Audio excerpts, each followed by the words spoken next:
Good morning. Tara mag-layout and design tayo ng ating prayers for the GC using cellphone tayo, docs apps, and slides apps ang ating ginagamit na pang design. Dito muna tayo sa ating docs apps. Open muna natin yung ating file name, 2024 prayers for the GC. November prayers for the GC.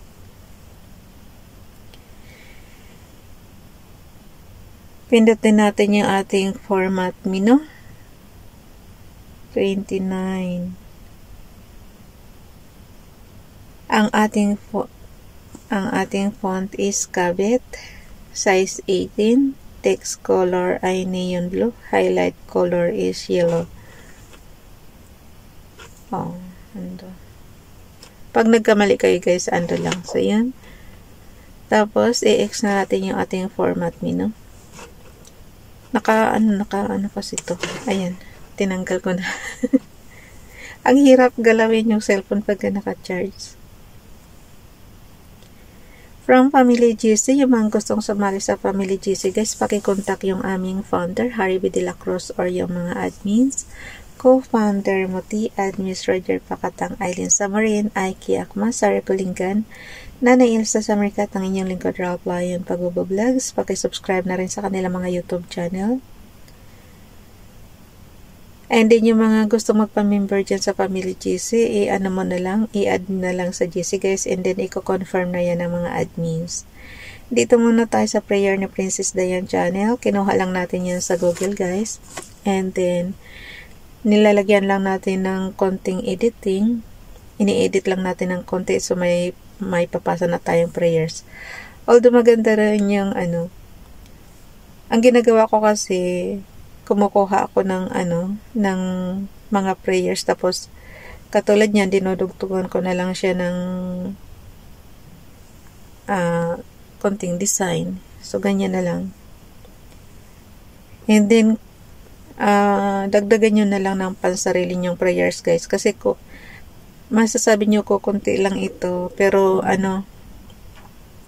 pag dinagdagan nyo naman ang sarili nyong prayers, dadami din yun. Tsaka kayo na mismo humiling ng katulad nung binasa natin sa Bible kanina, humiling kayo kay Father God. Kayo mismo humiling ng gusto niyo. At i-claim nyo na ibibigay niya sa inyo. Di ba kabasa lang natin sa Juan chapter 16. So kayo mismo ang kayo mismo ang humiling. Napunta sa itaas, yung arrow up, arrow down, kasi maliit yung CP natin. Dapat tanggalin na yan. Napipindot ko siya. Yan yung arrow up, arrow down sa gilid guys. Nasaan na ba? Wala na. Sumisingit siya. Katulad yan, sumisingit siya. Tapos, pag siyempre nag-i-scroll down ako. Ang napipindot yung arrow up. Kaya napupunta sa taas. Pampatagal. Ayun.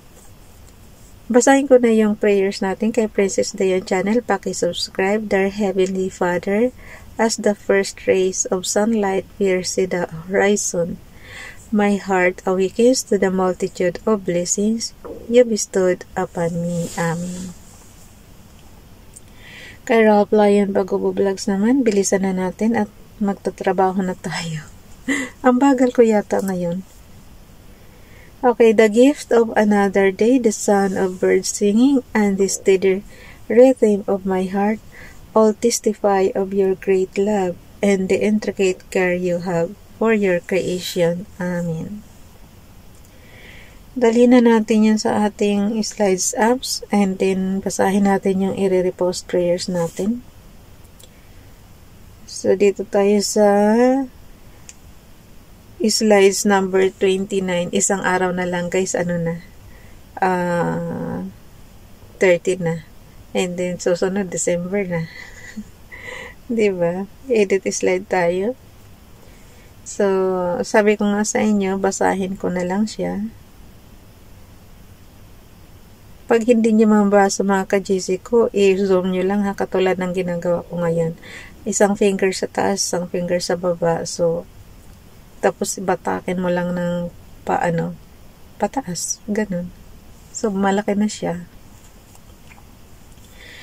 Dito tayo kay Rowena Libraso. Good morning.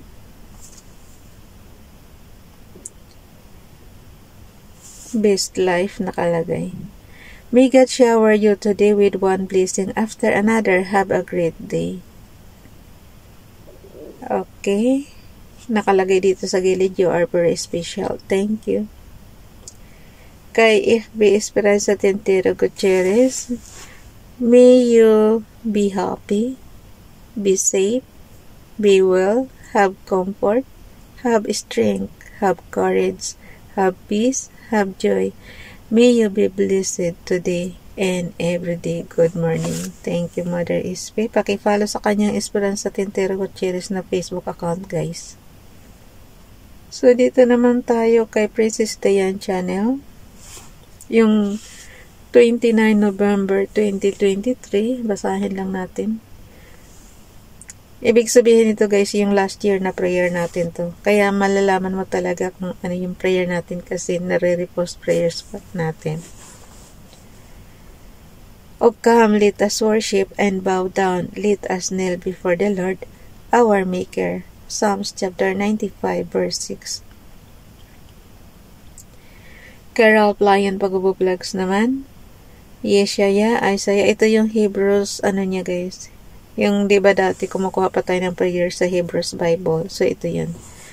Yeshaya, Isaiah, chapter 1, verse 19. If ye be willing and obedient, ye shall eat the good of Haaretz. Okay, basahin natin yung Isaiah, chapter 1, verse 19, guys.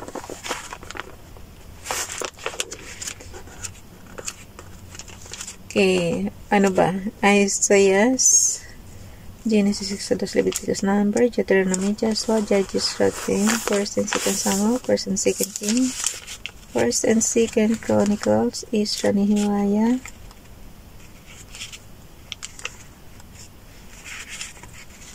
after siya ng Song of Solomon. Isaiah, Jeremiah. Kinakanta ko pa kasi hindi ko kabisado. Hindi ko siya makakabisado pagka yung straight lang na ano. Kailangan kong kantahin. So, 1 verse 19. If ye be willing and obedient, ye shall eat the good of Haaretz. Kasi guys, may halo nga siyang Hebrews, kaya minsan hindi mo talaga maintindihan. Ang gawin mo, basahin mo doon sa Bible ayon sa iyong lingwaheng naiintindihan. So dito tayo sa magandang balita, Biblia magtingin. So Isaiah chapter 1 verse 19. Kung susundin ninyo ang aking sinasabi, tatamasahin ninyo ang ani ng inyong lupain. So yun na yung interpretation yan. Kaya nga sinasabi ko sa inyo. Pag hindi nyo maintindihan, basahin nyo yung inyong Bible na ayon sa inyong lingwaheng naiintindihan, guys. So, yun na yun. Screenshot lang yan. Dalhin na natin sa ating dito natin dadalhin sa ating Sheets apps. Yung ibaba ng Gmail, guys. So, yun. Open lang natin yan. Puntahan natin yung ating 2 prayers family GC file name. Punta tayo dito sa 29 November. So, yan na yung prayer natin ng November. Isang araw na lang talaga. So, bukas, last day na. And then, December na tayo. Lagi kong sinasabi na matapos na tong natin, pagbabasa natin ng Bible. Para next year, kung man makapagpahinga na tayo ng konti sa pagbabasa. Nandito pa lang tayo sa Hawan hanggang Revelation, hanggang pahayag pa ito. So, papakita ko sa inyo yung guys. Ayan na yung ating ito na yung ating prayers. Isa na lang. Tapos na tayo. Bye everyone. God bless.